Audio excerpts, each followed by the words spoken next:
Good evening, everybody, and welcome to the visiting room. Some of you know me, some of you don't. For those of you who don't, hi, I'm Sara Guernsey. I am 22 years old. I am a college student, obviously, and a theater major. I'm from New York City. So we're going to try something a little different here. I could throw statistics and numbers at you, but let's be realistic about it. You're not going to remember all those numbers. So instead, we're going to try something different. If you could take out your programs, that would be fabulous. You noticed probably when you walked in that you have little dots on your program. Some of you have one, some of you have two, doesn't matter. Now, you guys, you represent 50, right? You're 50 people, hypothetically, a couple empty seats. That represents 2.3 million men, women, and children. Try to picture that in your heads. You can't. That's too big of a number to even think about. So we're going to try this instead. I'm going to make one clarification point because this happened last night. There are two stickers that are similar in color, apparently. One is red, and one is a orangey pink. It's a salmon. Thank you, Rachel. It's a salmon color. So just be careful with what color. All right. If you have a red sticker, raise your hand. Red sticker. So an actual, just a red sticker. All right. Everyone, take a look around. See the hands are raised. Only two. See that? You guys represent the indeterminate life sentences. So you are the prisoners who have 25 years to life, 15 years to life, meaning those people may never get out of prison. Now, who has a yellow sticker? There should be a couple more of you. Yep. Okay. So look around, see how many people there are every time. So every time I say that, make sure you look around and see how many hands are up so you get a real proportion of this. You are the number, you're the percentage of African American men who will serve a state or federal prison sentence in your lifetime. All right, who has a green sticker. Sort of similar statistic, you guys are the amount of Hispanic men that will serve an indeterminate, that will serve a state or federal prison sentence in their lifetime. Now remember, this is just out of the 50 that are here, so it's not just 4 of you. Now, who has the lucky blue sticker? There should be one or two of you. One of you, Sarah Wolf, you represent the white men who will serve a state or federal prison sentence in their lifetime. Very small number. Now, this next statistic, this is the one that gets me. This is why I did this project. Orangey, pink, salmon, whatever you want to call it, raise your hands.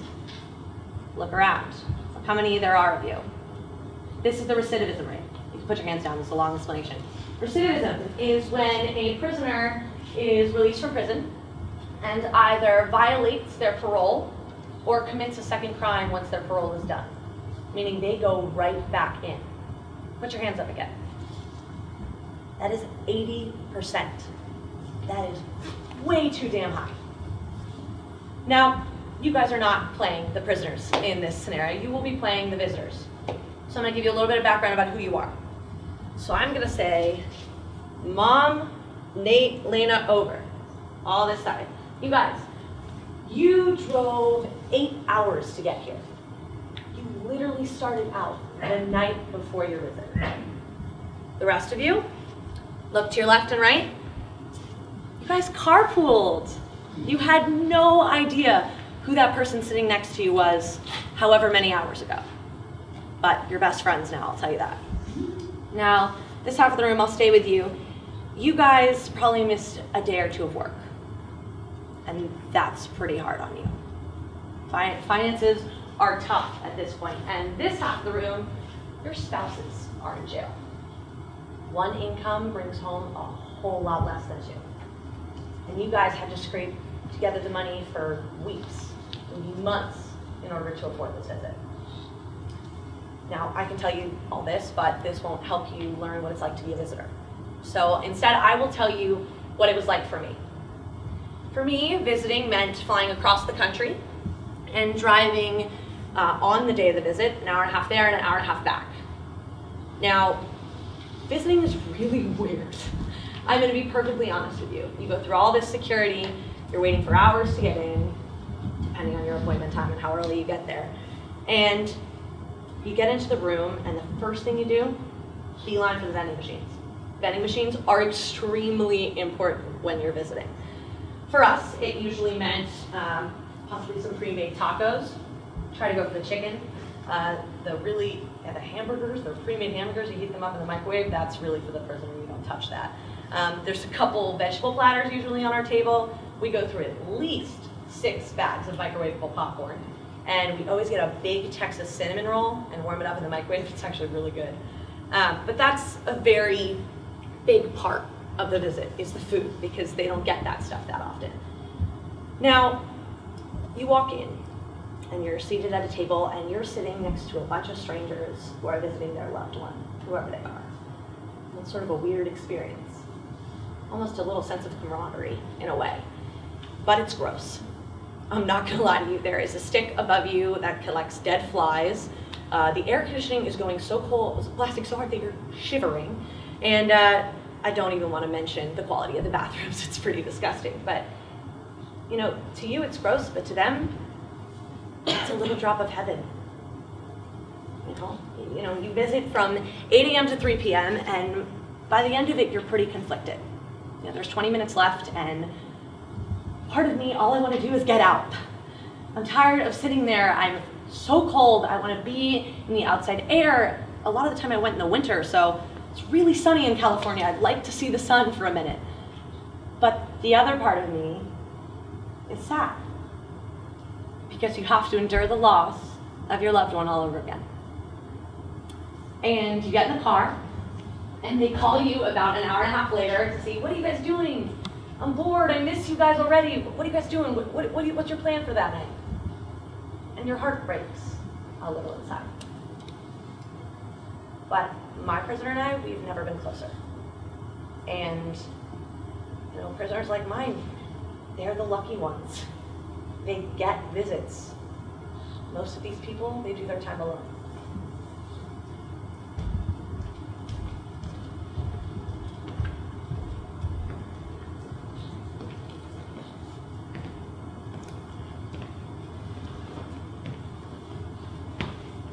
Welcome to the Bedford Hills Correctional Facility. Before we start letting people in, I'd like to go over a few rules with you. If you do not have an appointment, you will not be allowed in. When you hear your name and appointment time called, please step up to the podium and we will give you the appropriate forms. You may not bring anything into the visiting room with you outside of ID, picture coins, and money for vending machines.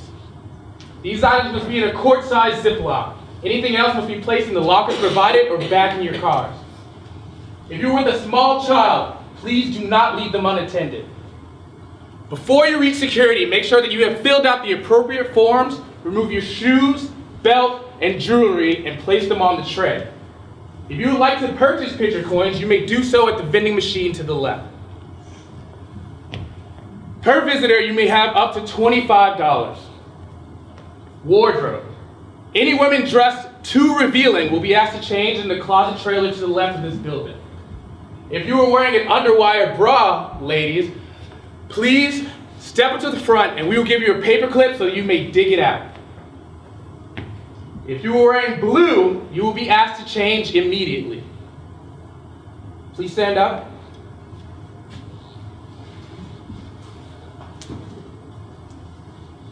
You cannot wear that inside. Enjoy your visit.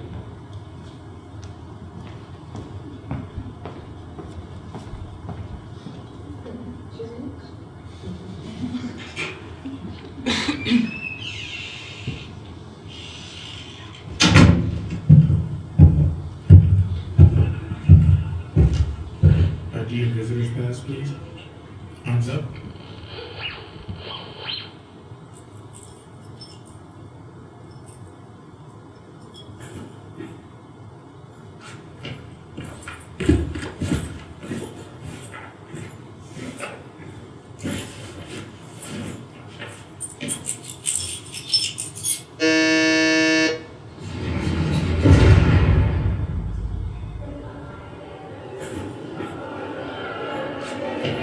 In your Julie, I did 23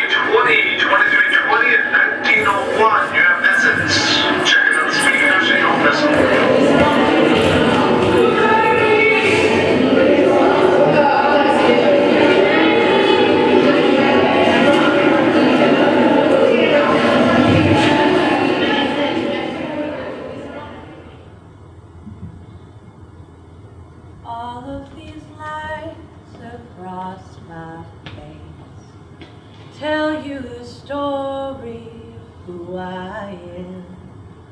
So many stories of where I've been and how I got to where I am.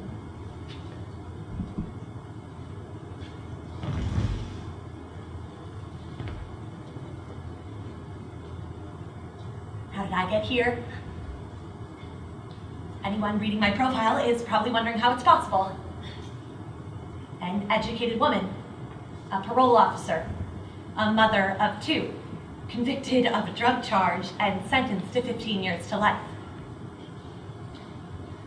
You know, in the beginning, I lived in despair.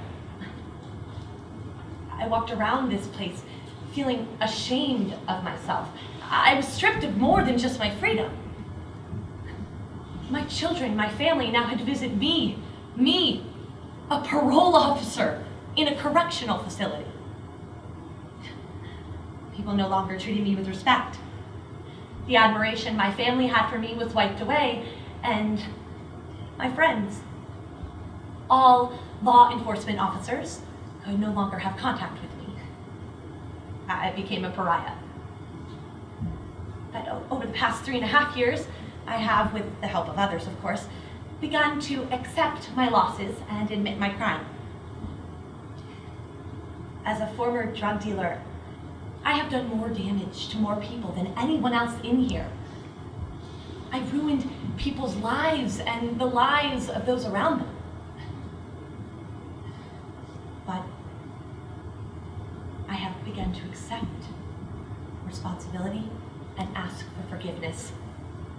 It's a little 12-steppy, but that's where I am.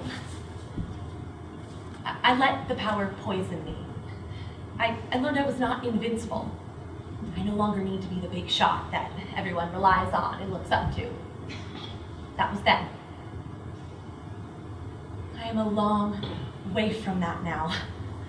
But I am no better or worse than anyone else in here. I suppose this is the first step in learning to forgive myself.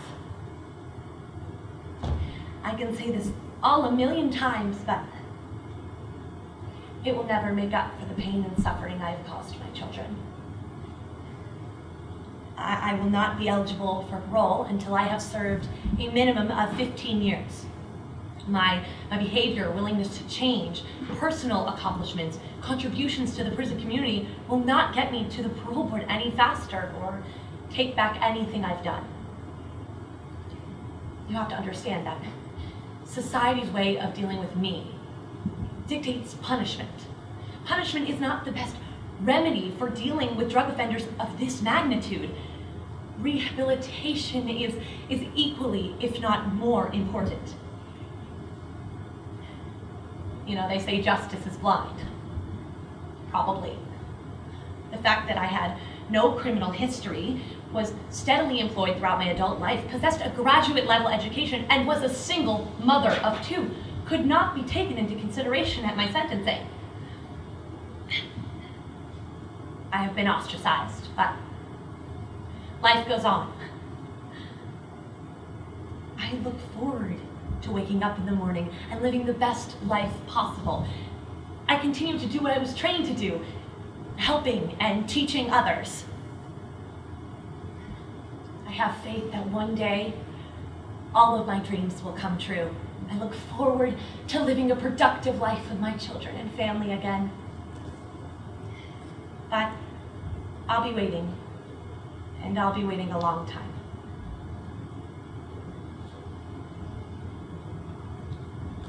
Every day I take a bitter pill that gets me on my way through the little aches and pains, the ones I have from day to day, to help me think a little less about the things I missed, to help me not to wonder how I ended up like this,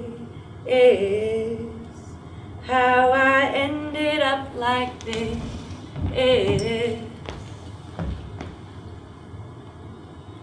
What's it like? It's like high school.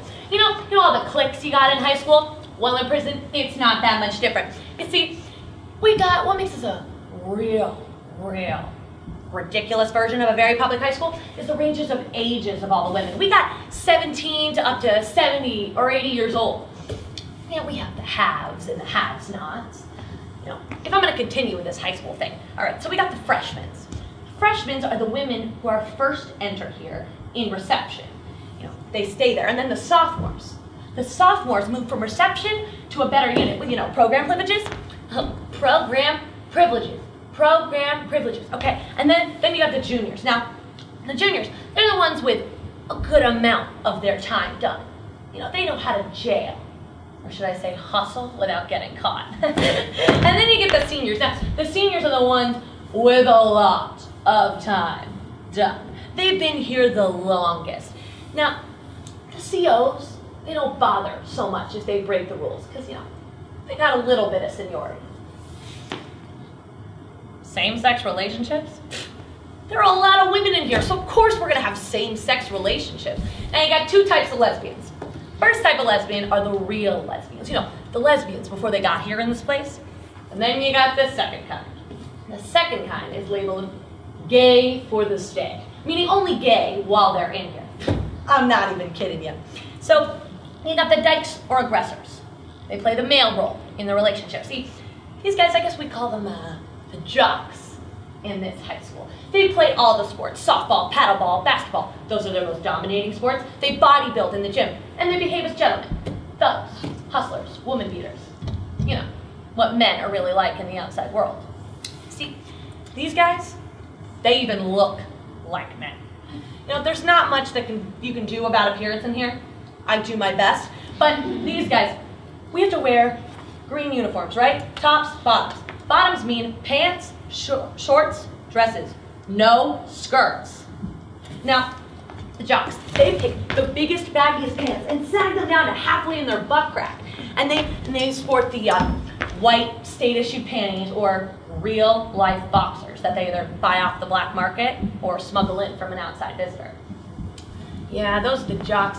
You know, some of them, if they want to look even more manly, you know, besides the 6 cornrows straight back, they shave their whole head. I'm not even joking. And then we got the femmes.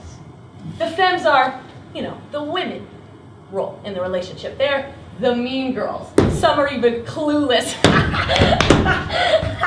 You get it like the movies. Oh God, I killed myself. So now, see, the femmes, they're very into fashion. You know, accessories. They got the best lip gloss poppin', the tightest altered state pants, and the sexiest colored top of any style, as long as it meets the reps. I still don't really know what this means. Now, these women, they got all the money in prison. So they got their nails done, hair done, everything did. All of this to get the best man-looking jock. I'm not even kidding you. Now, these guys, the jocks, they use the femmes. They use them as package room hoes, commissary hoes. You know, they know they got all the money, and the jocks got none. So they want to use them for that. I guess you'd call these guys the upper class. You know, the jocks and femmes, upper class. Then you got the middle class. Middle class, they're the outcasts. They sell and smuggle all the drugs for the black market. Now these guys, they're only here for about 90 days to a year or two max, all right? You know, some kids, they sell the drugs, they seem to get away with everything in high school, you know what I mean? Yeah. And then, see, I guess you would name them high school dropouts. Because after that year or two, 90 days, they go right back home. But these guys, they come right back in to repeat their grades or their sentences. See what I'm doing there? Then you get the nerds. Don't have to worry about these guys. The nerds is anybody who are serious about educating themselves while they're on the inside. Now, we do what we have to do to not repeat our times, classes, or mistakes. Don't have to worry about these guys, not like me. Yeah, and then you got the staff. The staff are the free guards and the COs, the correctional officers, the guards. Now these two, they both work under the warden, but they are constantly at war. You don't want to get caught up there. You know, the free staff, they're the civilians. They run the mandatory programs. So, you know, the chow hall, the laundry. You get it. And then they're the COs. The correctional officers, the guards, the parents, the babysitters, the hall monitors. They're the ones hired to protect you, but in reality, they're the biggest threat. Waiting around every corner, waiting to harass, beat, or rape you at any chance they get.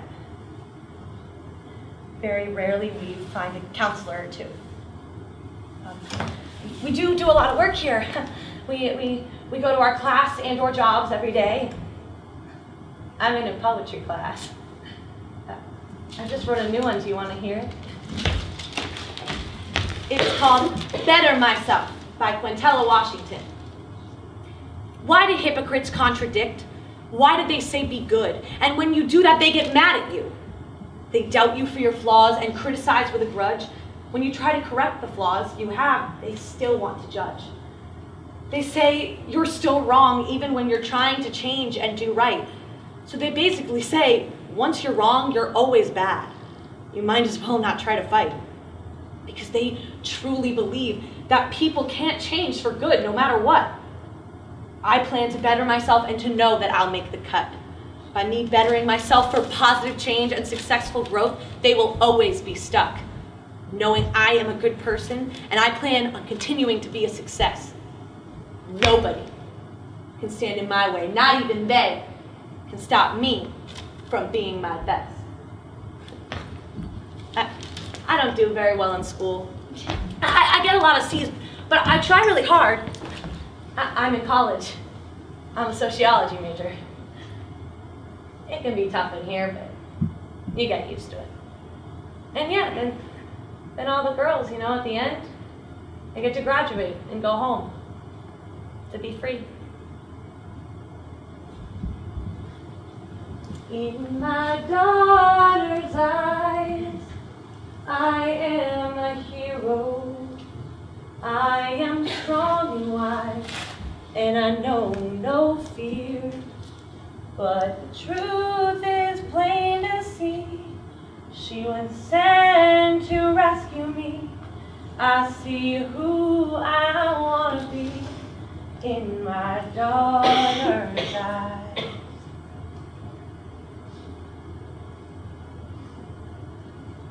My dear, oldest story in the book. No parents and no encouragement, and I went and got myself pregnant. Stupid, stupid, stupid! That last one kind of tipped me over the edge, leaving me to drop out of school in the 9th grade. You could say I fell off the right track pretty early in life. I didn't think education mattered. I thought I could make it on my own. I thought the only graduation I need was from what we called the Academy of the Streets. That did well for me, clearly. It landed me in jail with 25 years to life at only 39 years old. The first thing, positive that I did was deciding to get my GED while inside. I studied for hours, and I actually managed to get it on the first try. But after that, I sort of lost interest in furthering my education. I mean, the hell is the point of getting a college degree in here when you have life at the end of your sentence? You never know when or if you're getting out. Instead, I chose to focus on my teenage daughter, Leah. She was a teenager, and I couldn't help but feel guilty leaving her all alone. I sat up so many nights wondering what would become of her. And one day, all my worries came true. It was the worst day of my life. Just 4 years after I entered the prison system, my daughter Leah was convicted of a drug charge and sentenced to 15 years to life. In May of that year, she was moved to my facility. And it broke my heart to know that my daughter would soon be incarcerated with me. She would be sitting in the visiting room that she's visited me in 1,000,000 times, but this time she's going to be sitting on the other side of the table. The first thing I did was go to the warden and ask if I could see her when she arrived, and thankfully he agreed. God, I was so nervous. I hadn't seen her in months. I spent all morning walking back and forth, back and forth, back and forth in my cell.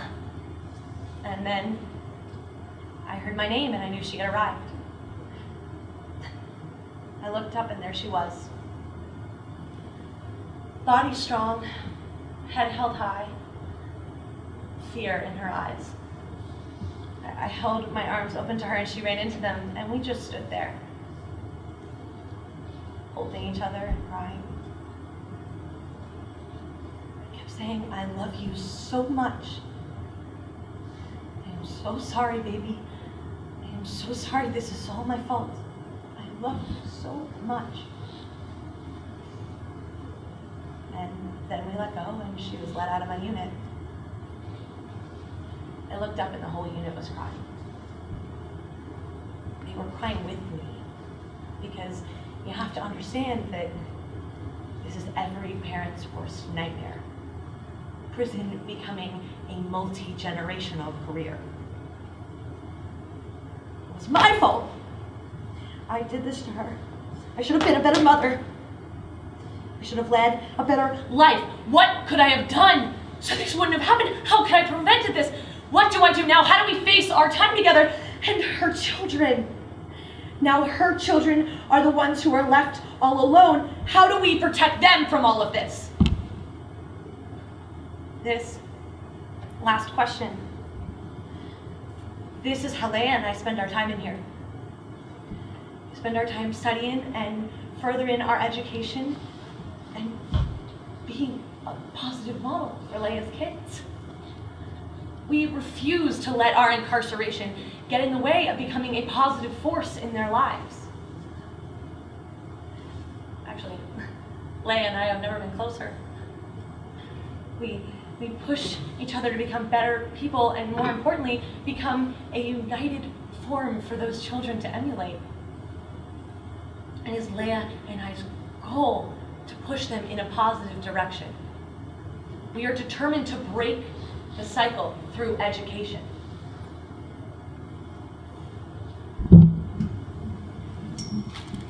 All around me are familiar faces, worn out places, worn out faces, bright and early for their daily races, going nowhere, going nowhere.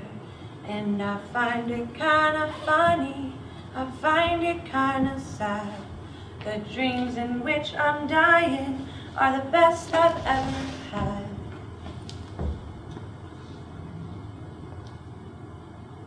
When do I get out? 12 years after they release me for my 25 years to life. That's when I get out. So basically when I'm dead.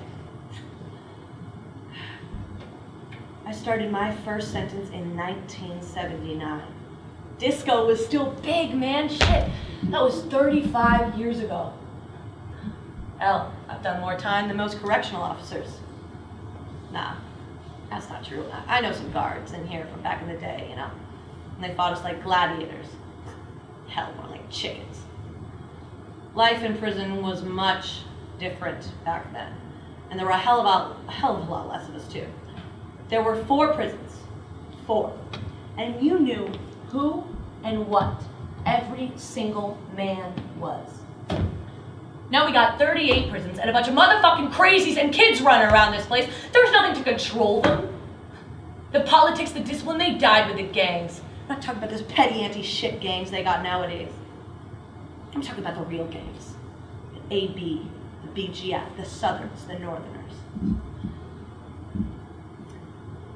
The first thing you learn is you're either gonna fight or you're gonna die. It's just that simple. The next thing you learn is it's a lot easier to run with the gangs than run away from them. And it didn't take long for them to recruit me. I was a young army sergeant in shape, trained to kill. Yep, that was my second life sentence. We ran the drugs. Forget about the other shit. Drugs is the real thing in prison, I swear. Now, what you do is you do what you have to keep your people and keep your territory. Take the knife and do the job, or you're next. Decision made. My voice was the final say. Men lived or died based on my decision. It's heavy stuff, I must admit. I miss it. Hell, I was good at it. You know, the COs were in on it, so it wasn't all clean. You know, I got charged with inmate stabbings.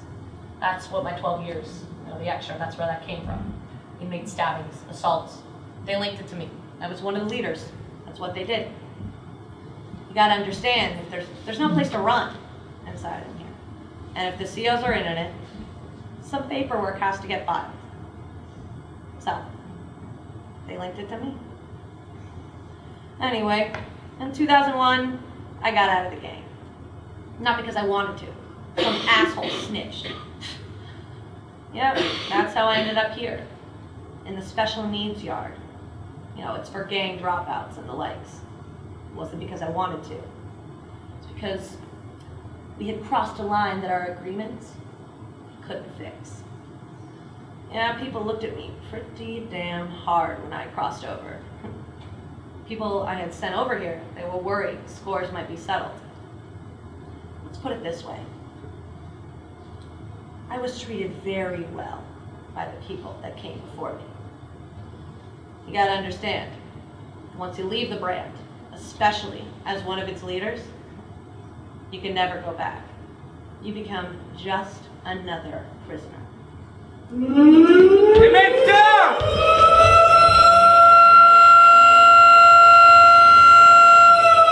Alright, just sit there and don't panic. It's okay, we can still keep talking.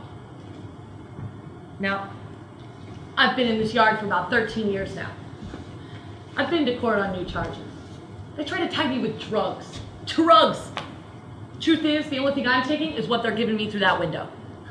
So what's my crime? Taking my time-release morphine? How is that worth 5 more years? It's not. I beat those charges. Sloppy works by the cards.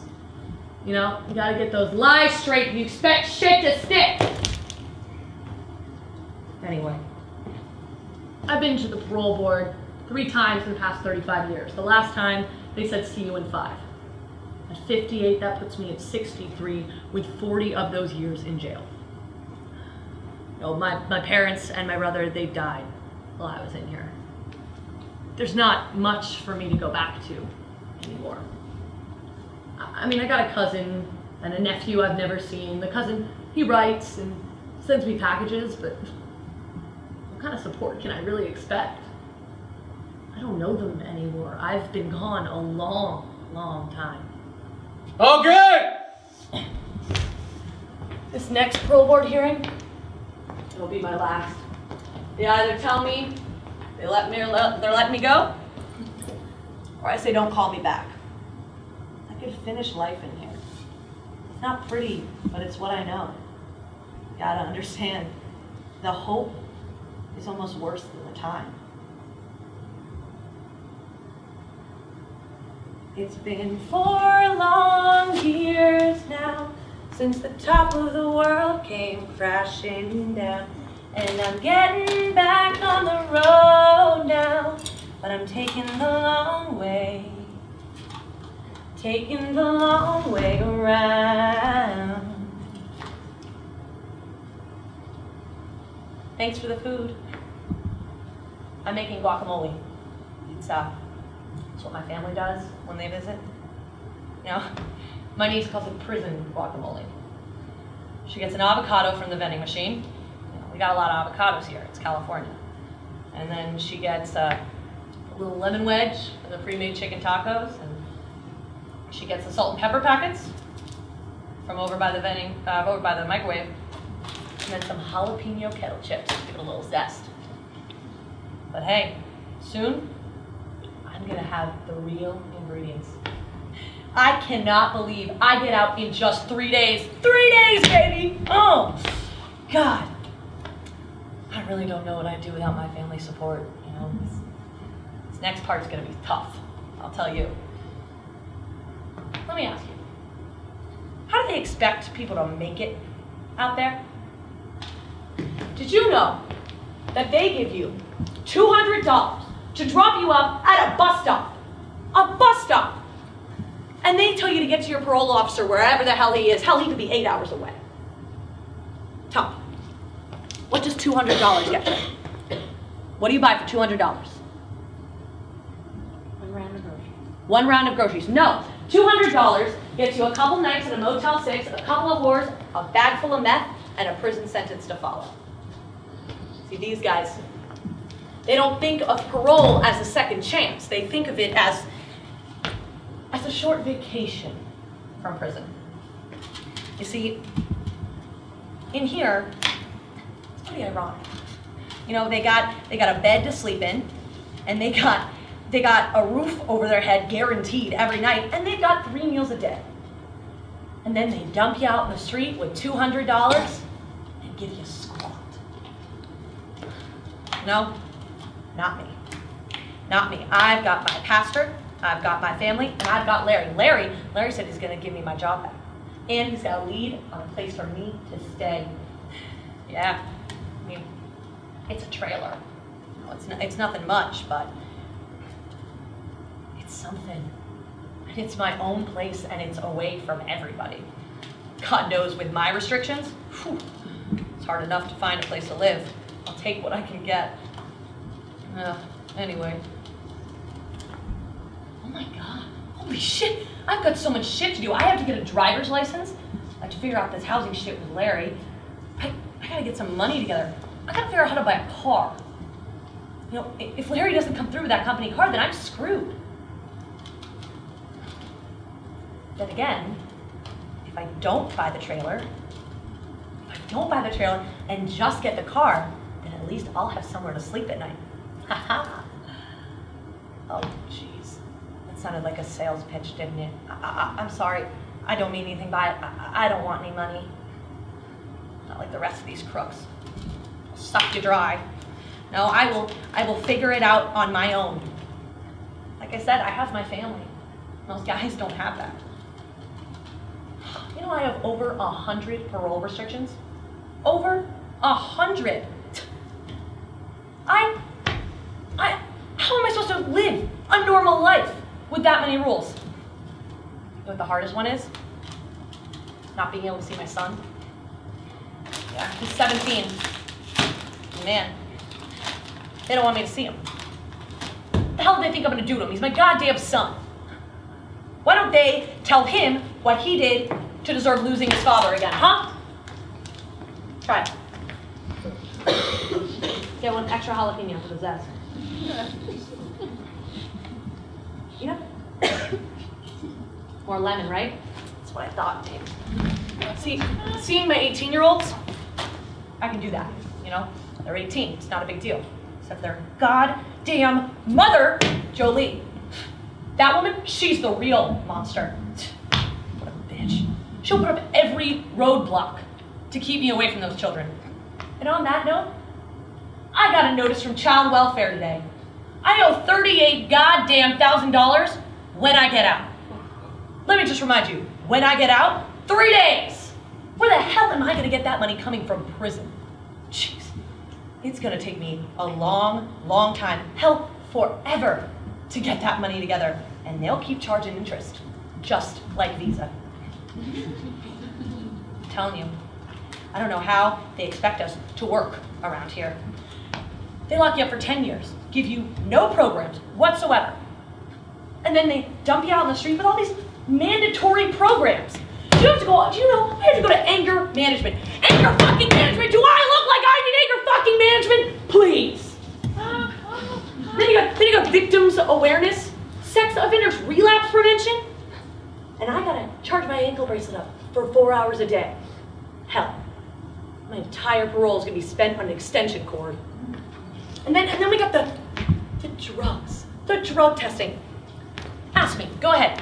Have you ever done drugs? Go ahead. No, never done drugs, never will, not a part of my crime. What the hell is that about? So between all these mandatory programs and the drug testing and the extension cording, how do they expect anyone to have a job? A steady job? 80% going right back into prison is starting to make a whole lot more sense now, isn't it?